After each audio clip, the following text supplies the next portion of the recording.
Good morning, my dear grade 9 students. How are you? Okay, welcome back to ICT class. And this is Usha, your ICT teacher. So, I hope you enjoyed last week's session. So, what we discussed last week? We discussed about the basic structure of the computer and applications of the computer and the major characteristics of a computer and what are the different types of input devices and output devices. Okay. So once again we'll come back to the basic structure of the computer. Okay. So already we understood that computer works on the IPO cycle. Okay. Input, process and output. So what is input here? Input means whatever the data or instructions we are giving to the computer is known as the input. So the devices which we use to give the input are known as input devices. And output, whatever the output we are getting from the computer, whatever the result we are getting from the computer is known as output, and the devices which we use to see the output are called as output devices. Okay. So these are input and output devices. For example, keyboard, mouse, scanner, all these are different types of input devices, as well as monitor, speakers. These are the examples for the output devices. Okay. So then what about this middle one? Because just now we discussed that IPO cycle, that is the function of a computer. So we understood what is input and output. So in between P, processing unit, right? And that is the most important one. Whatever input we are giving to the computer, we processed by the processing unit, and then the required result will go to the output units. Yes? So this processing is done by the CPU, Central Processing Unit. Okay. So this CPU is again divided into three parts: ALU, CU and MU.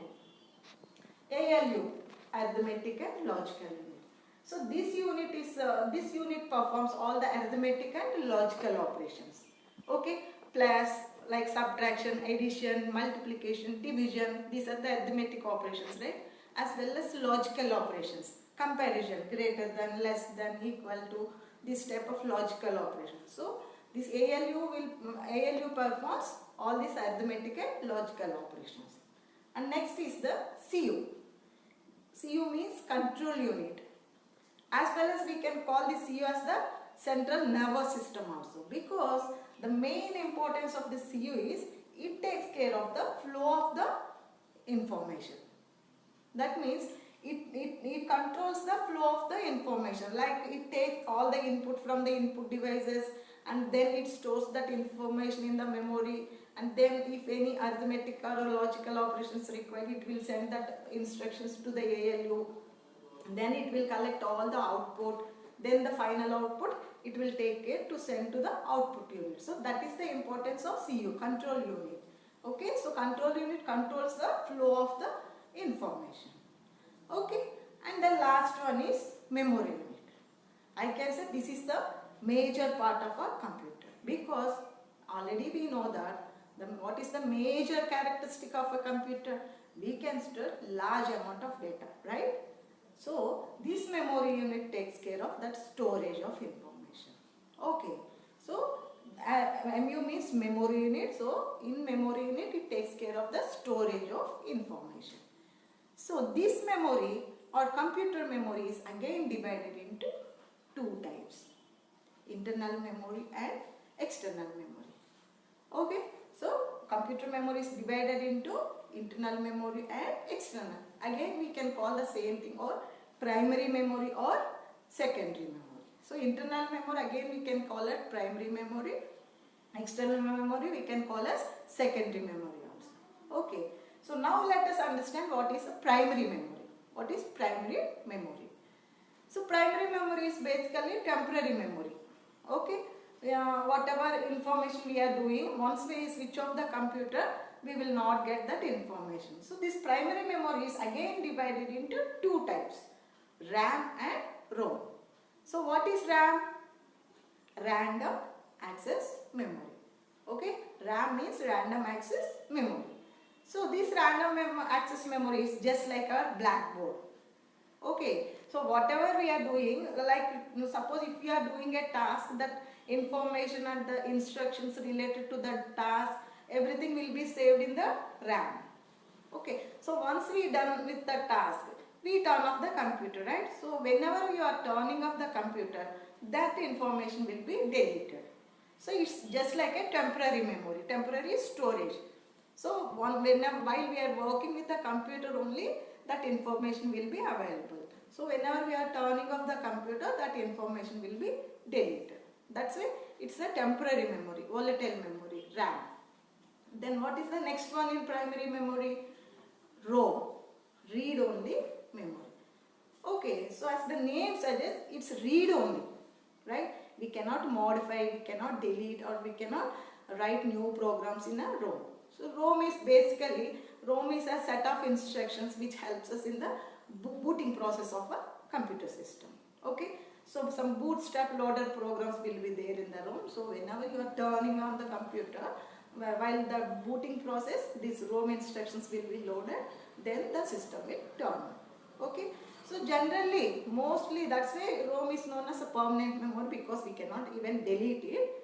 We will see what are the different types of ROM. The ROM is again divided into PROM. The first one is PROM. PROM means programmable read-only memory. Okay, PROM is programmable read-only memory. So in this PROM, we can rewrite the programs. That means we can reprogram the contents of PROM, or you can modify it. You can delete the contents of the PROM. But in PROM, you can do this only once. So once if you reprogram or if you delete the contents, again you cannot modify or reprogram it. Okay, so that is PROM. And the next one is EEPROM. That is erasable programmable read-only memory. Okay, erasable programmable read-only memory. So in this EEPROM, you can do it as many times as you want. That means you can reprogram it, or you can modify the contents, or you can delete the entire contents as many times as you want. Okay, here we use a special device called OTP, one time programmable read-only memory, or we can call programmer. So using this special device, you can delete the contents, or you can reprogram the contents of EEPROM. But here, once if you reprogram it, the entire old contents will be deleted. Okay, so you cannot delete a part of the memory, or you cannot modify a part of the EEPROM. So once you are reprogramming the EEPROM, the entire old contents will be deleted. Okay, so that is EEPROM, erasable programmable read-only memory. And the next one is EEPROM. Okay, electronically erasable programmable read-only memory. Okay, so here your chip will be exposed to the ultraviolet rays. So in EEPROM, the chip will be exposed to the ultraviolet rays if you want to delete something. So here you can do that in parts wise or blocks wise. That means you can reprogram a part of the memory, or if you want to delete a particular block, you can do this. So here also you can do as many times as you want, just like EEPROM, but here you can do the same with block wise. Okay, so that is EEPROM. And the next one is flash memory. So this flash memory is just like a EEPROM, but here the flash memory importance is you can use this memory without power source. Okay, this flash memory, even though there is no power source also, you can retrieve the information from flash memory. Generally, you can see this flash memory in our smartphones, our MP3 players, etc. Okay, so this is flash memory. And then we have one special memory. Okay, that special memory is called cache memory. Okay, that special memory is called cache memory. So what is the specialty in cache memory? It is, we can call this special high speed memory also. Okay, we can call the cache memory as a high speed special memory, because the cache memory as well as a part of the CPU, even you can insert the cache memory in motherboard also. So this increases the performance of the CPU. Okay, suppose if you are using particular programs repeatedly, then you can use this cache memory. So what happens here, CPU, every time the CPU, instead of going to the main memory unit, the CPU uses this cache memory from the motherboard. So this will increase the performance of our CPU. Okay, and so the CPU works very speed. That is why this cache memory is more expensive than the regular RAM. Okay, so that is the specialty in the cache memory. Okay, so now I think you understood about different types of primary memory. So once again, what are the different types of primary memory? Primary memory, or we can call internal memory. So again, this primary memory is divided into two types, RAM and ROM. RAM means random access memory, ROM means read-only memory. So further again, ROM is divided into further types, PROM, EEPROM, EEPROM, flash memory, cache memory, etc. Okay, these are different types of primary memory. Okay, then what about the external memory, or we can call it as secondary memory also. And just now we learned that primary memory is the volatile memory. That means it's a temporary memory. But what if you want to store some information permanently? Yes, so then we use this secondary memory. So the secondary memory, the best example is our hard drive, right? Our hard disk. So if there is no hard disk in your computer, can you store any information permanently? No.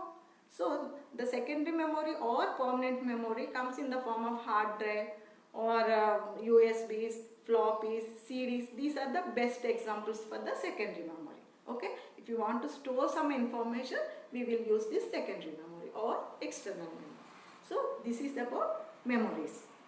So now I think now you are clear about what are the different types of memory and what is the importance of primary memory and secondary memory.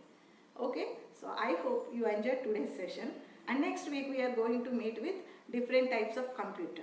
Okay, there are different types of computer based on the technology or based on the construction also. Okay, so next week we are going to discuss about the different types of computers. Okay, so I hope you enjoyed your session today. We'll meet next week. Bye.